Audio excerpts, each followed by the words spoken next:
When somebody takes birth, when a person is ready to take birth on this beautiful planet called Earth, what happens is their guides, their masters, all their mentors and gurus and their energies, they get together with their guides and they decide what is the life plan or what is it that I am going to do in this particular life.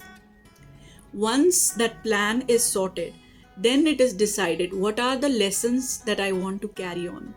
Once the lessons have been decided, then they choose on the people with whom they are going to learn those lessons. That is how we choose our parents, our brothers, sisters, family, friends, relatives, even where I will work, what I will do. All that is based on the karma choices that you have for your present life. And that is what is called the soul plan of a person. So, if a person has come to earth, they definitely come with a soul plan, and everything that is happening on a day to day basis is the soul plan that a person has brought in a particular life to carry on in that life.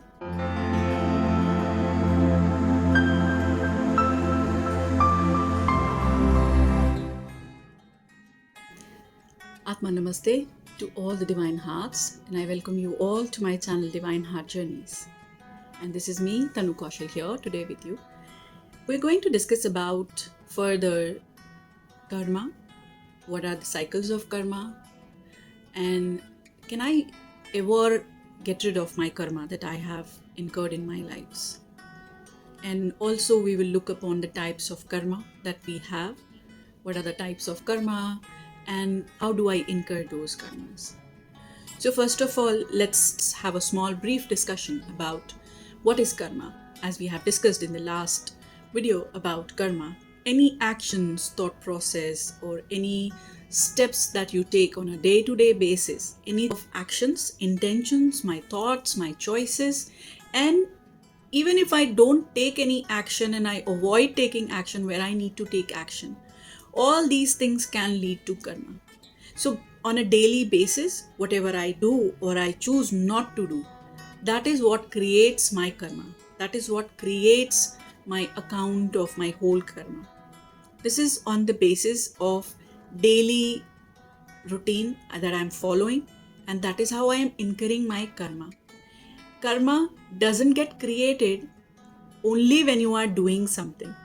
So somebody might feel like, okay, so if I create karma, if I walk, if I talk to people, if I just take some action, even if I have some thoughts, so let me just sit quietly and not think about anything or not take any action. Doing nothing is also creating a karma for you, because that is your dharma. You have to perform certain tasks on a daily basis, and if you don't perform them, then also you are creating certain karmas. So karma is something that keeps on going, whether you choose to do something or you don't choose to do something, whether you take action or you don't take action, whether you have good thoughts or bad thoughts. Karma is neither good nor bad. Karma is just karma. It's just an action. This is just something that you have done. Now, let's talk about the karma and the types of karma that a person can have. The question arises, how do I understand that what is my soul purpose and why do I have come here? Now, looking at the karma that a person has, their soul purpose is decided as per the choices that they have made in their past life and the lessons they have brought in this present life. So any person who is having a certain issues in their life is the karma that they have brought to get mitigated or to released or to cleared in a particular life. For example, if somebody is poor and they don't have money, then their lesson for this life may be to learn how to survive or how to earn more money. That is a karma, or that is a lesson that they have brought for particular life, and there may be many reasons behind it. So let's not go into those reasons. Let's just try to understand how my karma cycle is decided. So when somebody takes birth, when a person is ready to take birth on this beautiful planet called Earth, what happens is their guides, their masters, all their mentors and gurus and their energies, they get together with their guides and they decide what is the life plan or what is it that I am going to do in this particular life. Once that plan is sorted, then it is decided what are the lessons that I want to carry on.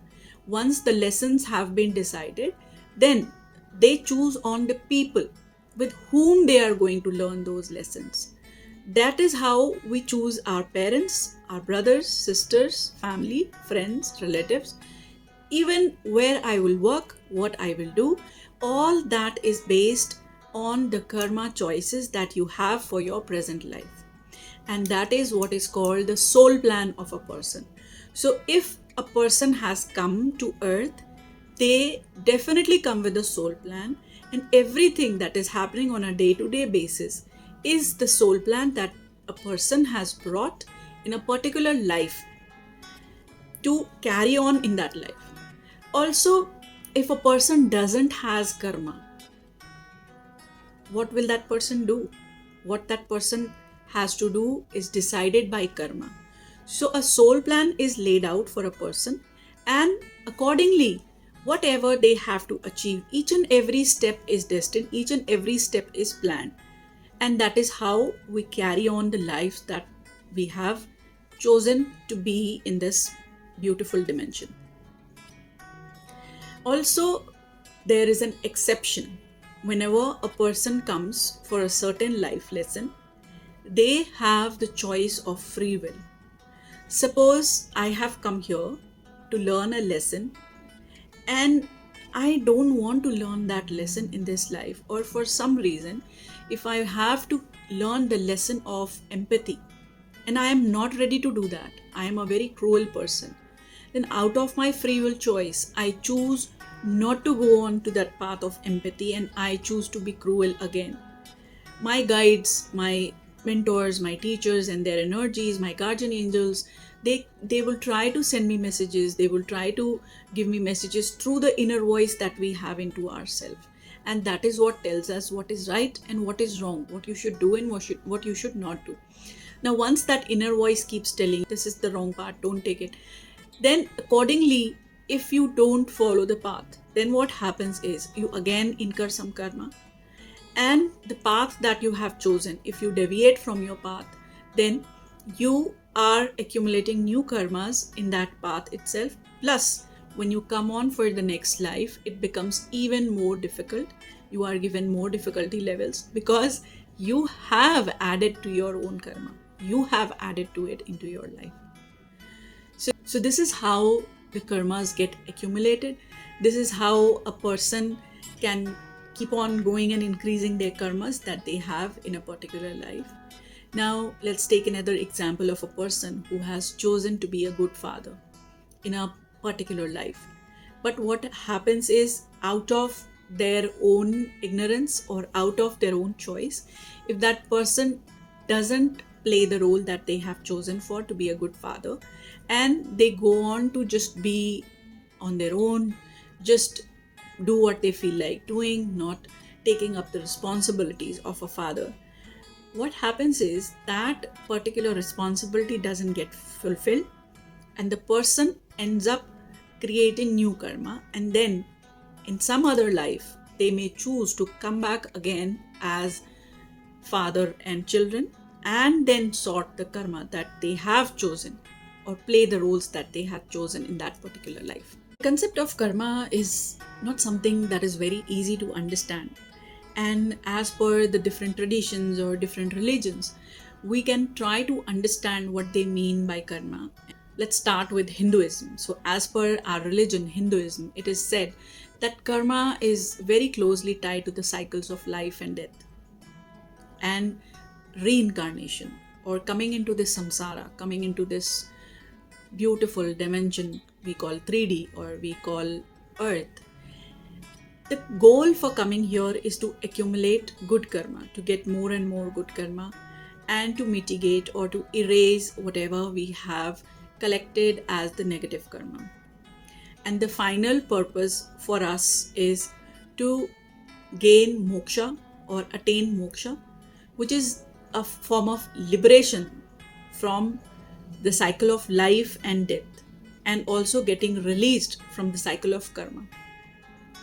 It is also believed that if you are living in the right way, being the right person, doing the right deeds, and that is how you can gradually reduce the effects of karma and effectively and eventually attain moksha.